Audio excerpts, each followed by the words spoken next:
Right now, I'm really excited because another performer's coming up, and she's fantastic. I just met her. She is a stand-up. She is a comedian. She writes. She's working on really cool ideas, even talking about them backstage. She's also, like many Canadian performers, done a home hardware commercial. Yeah, I fully respect that. I used to do that stuff. Damn straight. It pays the friggin' bills. Her big one was, shark shovel. She shoveled snow for 12 hours during this shoot, which is a really cool thing. That's like so Canadian, it's ridiculous. She's, what else can I tell you? She loves naps, seriously. She told me that. She loves naps. She made a film about it.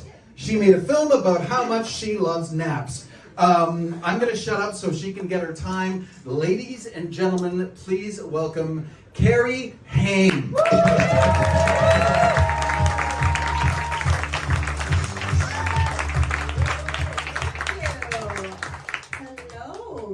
I would say you're good looking, but I really can't see any of you.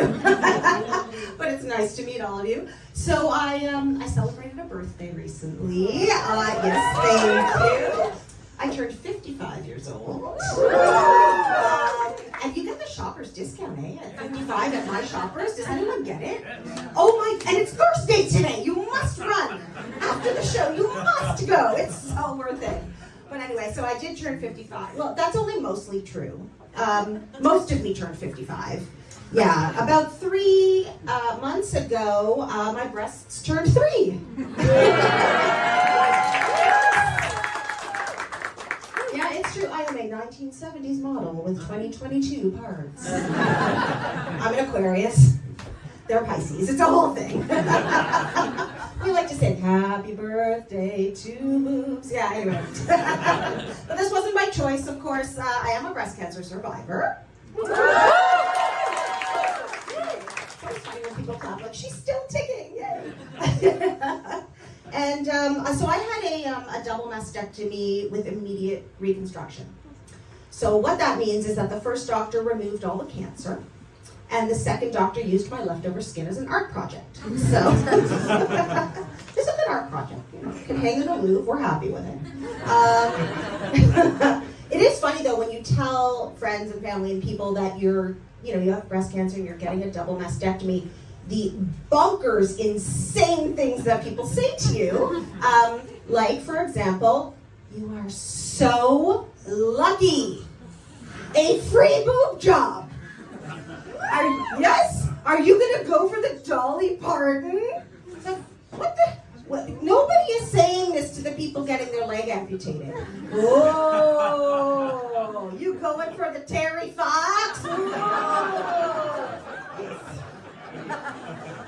It's not a thing. It's not a thing that people do.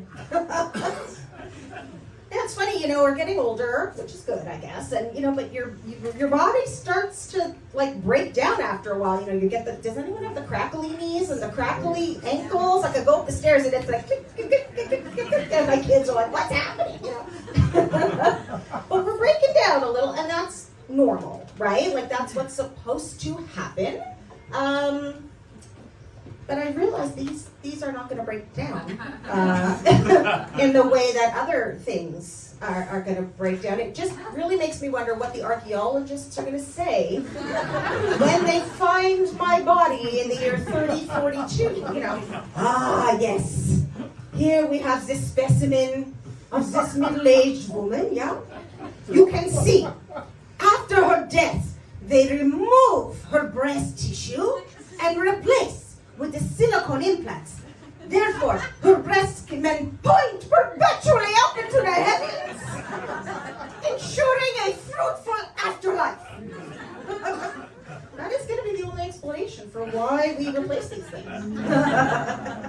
Yeah, it's kind of weird. I think about cancer sometimes and why there's a lot of diseases in the world, right? But for some reason, when you talk about cancer specifically, people get like really agitated and really nervous, and more than other kinds of diseases that we have. And I've been thinking a lot about it, and I figured it out.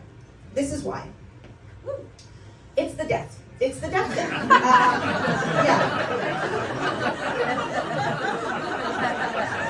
It's the death. know, like we're all human. We all know we're gonna die at some point, right? We know this. It's not like a big revelation. The thing is, we do not know where, and we do not know when, and we do not know how, and that bothers us because we're human and we like to know stuff, right? So it's like we all have this little death gremlin in the back pocket. You don't know when it's going to come out, and then they tell you, I'm sorry, Cari, you have breast cancer. And then this little death gremlin goes, hello! I am coming to get you. Or maybe not. You know, maybe not. You might be okay. Or maybe, like, it can make you a little crazy. It can make you a little crazy. Yeah. I received a lot of advice as a cancer patient. Oh, by the way, did you guys know that like everybody knows how to cure cancer? They're just keeping it a secret from the medical community.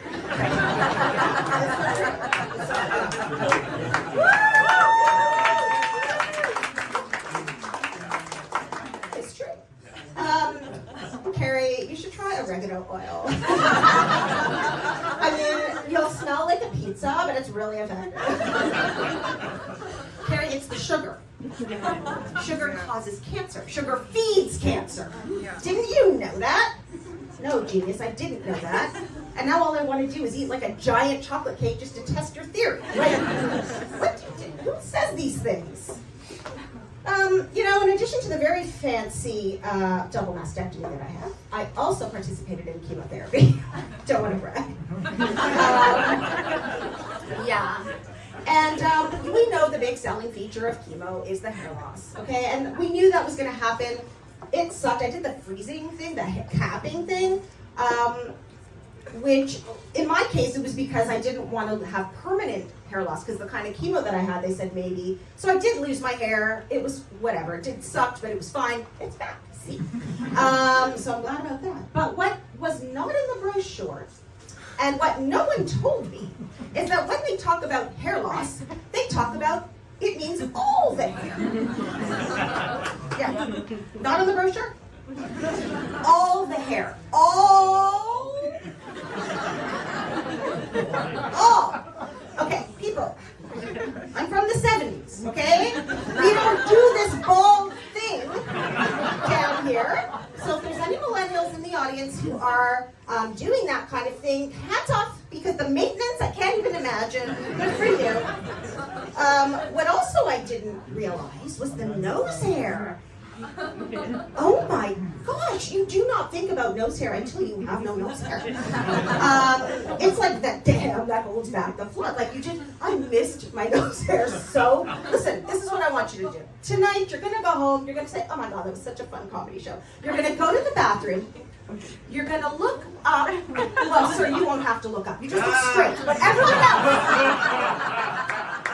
else, look up and just thank your nose hair, because when you miss it, like when it's gone, it's really a disaster. I'm just grateful it's in there now. Yeah.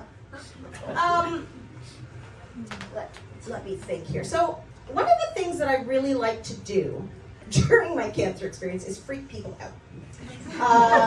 Because I was going through it anyway, and people freak out when they find out you have cancer. So one day I had just had my first chemo treatment, and once you get into it, you feel crappy, you look crappy, but I swear, after my very first chemo treatment, I looked amazing.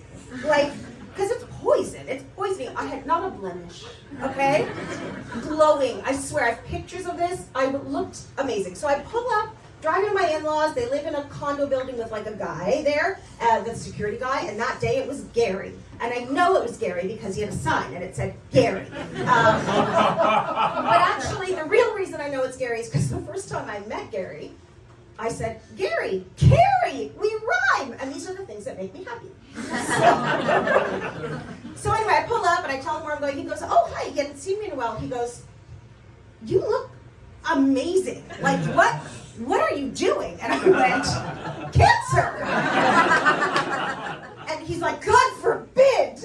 He said, no, seriously, like your skin, like do you have like a new skin regime or something?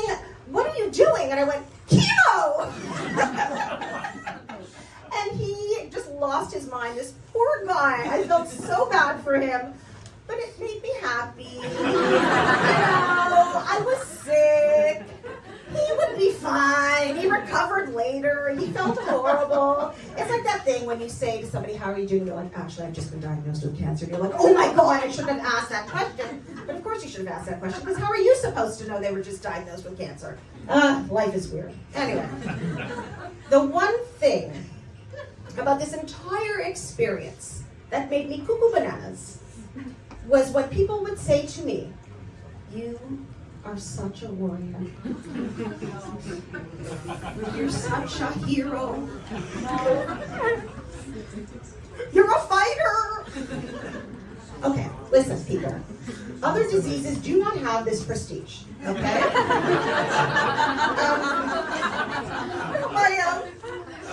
My sister, she's a chickenpox warrior. My husband, he's a psoriasis champion. Oh my God, did you hear about Dave from accounting? Gout hero.